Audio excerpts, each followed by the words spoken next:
All right, $600,000 in US dollars equivalent recovered from a hacker, okay, of cryptocurrency. Stay tuned to the end of this video. Let's break it down on how it worked and what was involved. So 2 weeks ago, I got contacted by a friend who at this point is going to remain anonymous.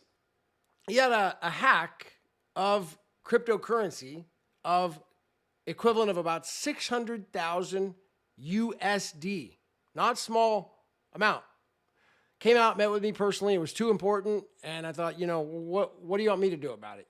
So I'm like, okay, well, logically, first thing I would do is I would say, you need to think about, like, write out the facts. What happened? And identify what exactly happened, timeline of the events. What do you know? So he did all the hard research. And what he did was he found where the transfers moved from. All right, they moved from this wallet to that wallet, and then they moved to another wallet, and then one of the transfers moved through Binance. One transfer moved through Binance. He had the wallet transfer addresses, one of them going through there.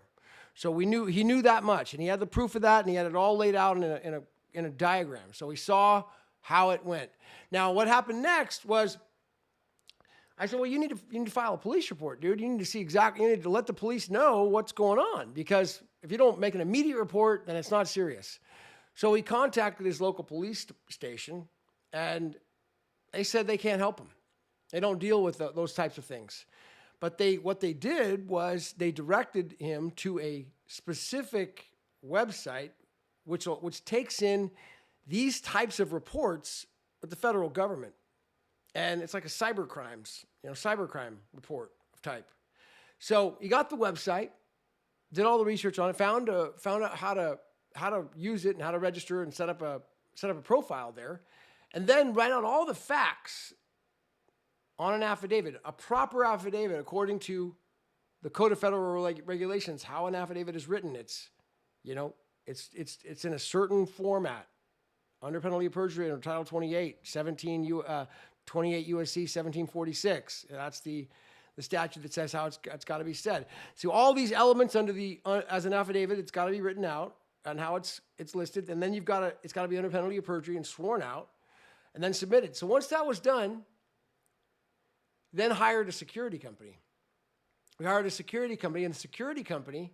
So I'm thinking at that point, I'm like, okay, great, good luck. It's going to take a court case and a subpoena to get Binance to do anything, because Binance isn't going to release that guy's information. They're not going to do anything without a court case, without a subpoena of some kind. So I thought, good luck. I don't know what he's going to do. So what happened next was hired a security company, and the security company had relationships with Binance and recovering funds. And they were able to take the actual crime report, which was done in a proper format, affidavit format, legitimate cybercrime division of the federal government, with that crime report, identifying the actual everything in detail. It wasn't speculation about, oh, well, we think something happened. No, it was this, at this date and time, this wallet address had this amount of, had this in it. Then it went here. And then from there it went here. And then one of the addresses went through an exchange. With that exchange, we're asking you at Binance to freeze that account right there. That was the request. Freeze that account. Let us get a court order. The guy wants to go get a court order, and then identify who that person is at that holding that address.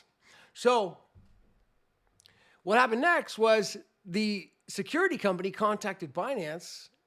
Binance, remind you, these guys probably maybe a year ago, they wouldn't have cared less. They probably would say, oh, we're not going to follow anything. We're going to do whatever we want. But now they've got special master inside of their operation because of what's gone on here more recently in the U.S. And that special master is overseeing and making sure they're doing everything in compliance within the laws. So what do? They freeze the guy's account who has, because it was enough information for them with the proper report and had facts, all the names of the parties, an injured party under penalty of perjury, properly putting himself out there, and then a credible security company making the request. With that, there was enough to freeze the account. That frozen account on that guy's from the hacker was enough for the hacker to come forward and contact the injured party and say, I will return all the funds if you just unfreeze my account and stop this investigation. He surrendered. So they went back and forth. This is on an email, right? Going back and forth, negotiating. He's going to surrender the funds if you do this. And they came to terms, and Eddie agreed, transferred the funds back, okay, and stopped the investigation. No court action, no arrest, signed some documents, agreed to, he was probably basically immune, not going to prosecute him if he returned all the funds, and basically got him off the hook and returned all the funds and cut a deal. No court, no arrest, all through using just very strong strategy, which I was absolutely skeptical would happen. I thought there was basically a 0%. I was thinking 0%. I thought there was 0% chance. I didn't even think 1%. I thought 0. So, but here we are at a 0% chance of that even possibly happening, because I thought there's no way in hell anyone's going to do anything without a court order and a summons and a subpoena, and then you got to get the records. All that, none of that's going to matter. But I was completely wrong. Once Binance had enough information from the security company, they were able to freeze the guy's account, and that frozen account triggered that guy to know that he was caught red-handed, and then that the long arm of the law was going to come down on him at some point. He knew what he did wrong. So it was enough for him to come forward and basically stipulate. Now, it took the right guy. He was scared to death of something. He had the hand of God on him, and he was like, it was a mistake. And he tried to use the excuse of being a white hat hacker. Oh, I was just exposing some vulnerabilities in your wallet protocol and your protocol over there. I should be treated as a white hat. I should be rewarded as a hero. I showed you what vulnerabilities you had in your protocol. So that was what his plea was, and apparently it worked. So.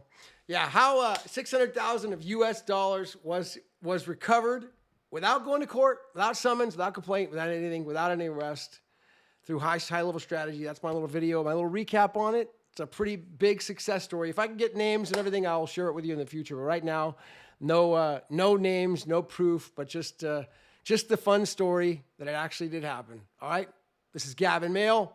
Hit the ones, subscribe. I will see you at the top.